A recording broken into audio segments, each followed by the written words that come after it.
Hi, Melanie Muenchinger here, illustrator for Gina K Designs. Today I am going to be demonstrating one of my favorite all-time stamping techniques, which is direct to stamping, or you might see it sometimes abbreviated as DTS.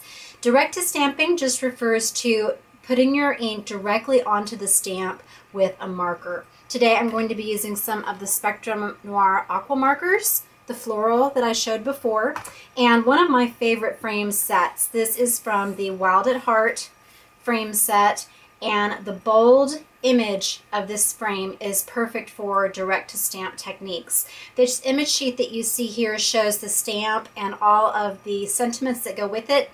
A little bit smaller though, but this is just the image sheet. Then I'm also going to be using a butterfly from another one of my frame sets. This one is called A Beautiful Life, and I'll do watercoloring techniques with these flowers in another video. The card that I'm making today, I'm doing a single layer card, but this is a variation of one that I have on the cover of my Fabulous Stamp Frames book.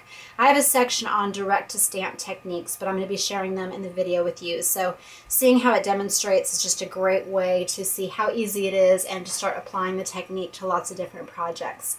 In addition to the markers and the frame set, you're also going to need a large stamp, or a large block for the stamp, excuse me.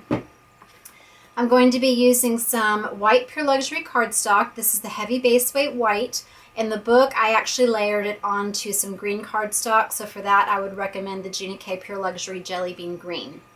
The ink pads we're using today, I've got the Sweet Corn and the Black Onyx for the images and the sentiment. And then I'm going to be using just the Blossom, the Bud Green, and the Begonia from the Spectrum Aqua pack. And I got just a little scrap of white and some scissors for cutting out those butterflies and some foam squares to pop them up. Alright, so let's begin by inking up our stamp. Going to start by putting on just the base color, which is this Sweet Corn. So I'm going to go all over.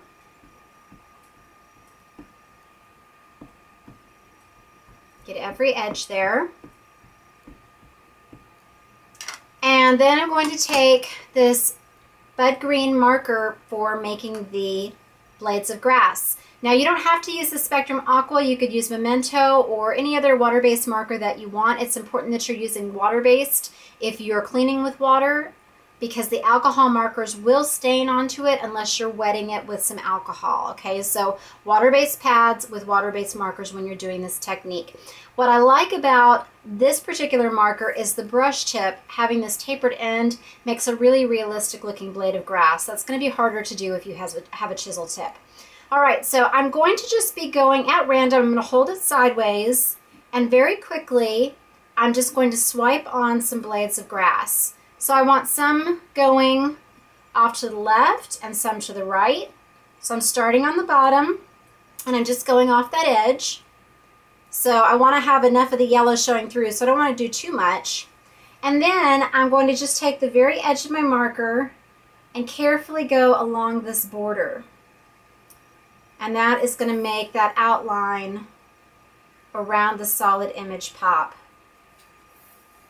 And whenever I give cards that use this technique, everyone, whether they're a stamper or not, they're always like, how did you do that? How did you make those blades of grass appear on the stamp? And then having the negative of those flowers show through it is just really pretty. Okay, so now I'm going to put this directly onto the card base. I'm going to huff on it just real quick to activate all of that ink on the background that I did before I was explaining how to do those leaves of grass. Okay, and here is my piece of cardstock. I've got it scored there at 5.5 inches, and I'm just going to place it right over, and I'm using those grid lines to make sure that I've got them running parallel to the edges of my card, and just place it gently down, press all over. And you'll notice I have the top edge of this block. All of my frame sets here on out will be clear, like I had the Triple Play frame and the Fabulous frame. But if you have any of my older frame sets that are the rubber on the foam, what you can do is you can just line that top edge up with a line on your block, and it's very easy to line up. And then we're just going to pull it away. okay? And you might have a little bit of bubbling in there, and that's okay.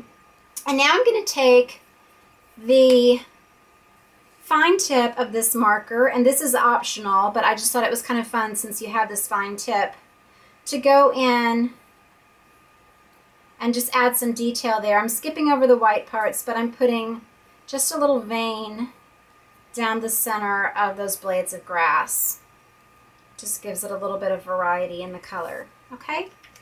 Now, I'm going to add a sentiment and make those butterflies. And again, this is a rubber one, and this was cut before we started etching the stamps. If you get any rubber sets moving forward, they are all die cut, so it's very easy to line them up. You just make sure that the sentiment is lined up with a line on your block. So I'm going to put it here in the corner, and then I'm going to stamp just a couple of those little butterflies. Where'd my butterfly stamp go?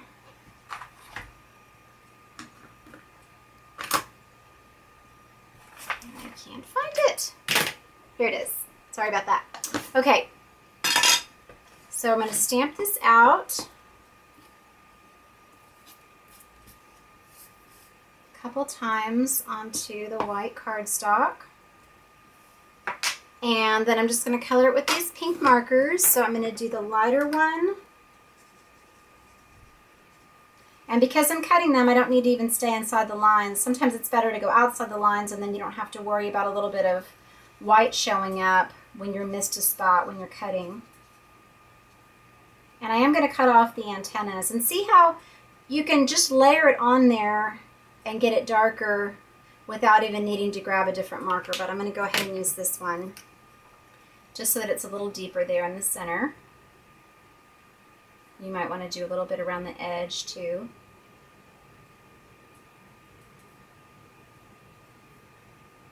Okay, and then we're going to cut these out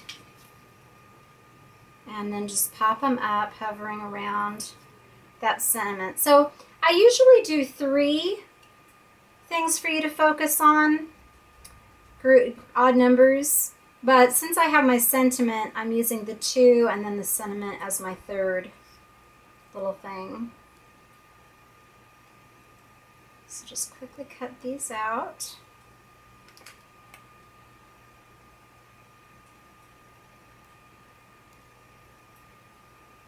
And if I didn't say so before, this butterfly is from that A Beautiful Life set. I like this size. It's nice and tiny for layouts.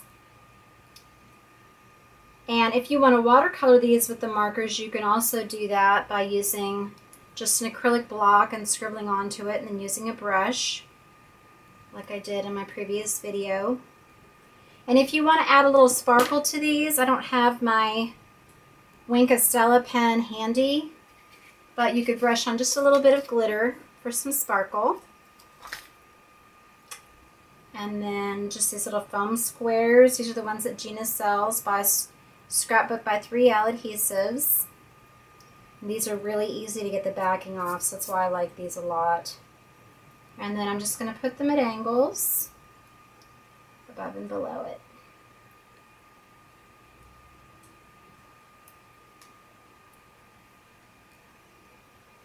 And just fold it up, and the card is complete. I hope you enjoy this technique of adding these blades of grass to this bold image.